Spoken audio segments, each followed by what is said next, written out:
அதுக்கப்புறம் அவர் அப்பத்தை கையில் எடுத்து என்ன செய்தாராம்?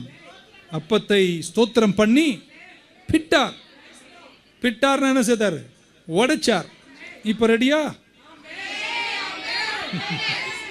இப்ப ஆமேனுக்கு ரெடியா? கர்த்தாவே என்னை ஆசீர்வதியும். முன்னாடி உன்னை உடைப்பார்.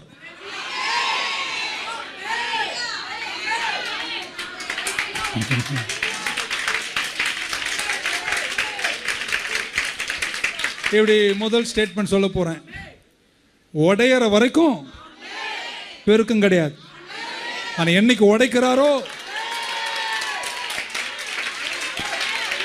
அன்னைக்கு உன்னை பெருக பண்ணுவார். இப்படி சொல்ல, அந்த அப்பத்தை பிட்கிற வரைக்கும், அந்த அப்பத்தை உடைக்கிற வரைக்கும் அப்பம் பெருகவே இல்லை. நான் எப்போ உடைச்சாரோ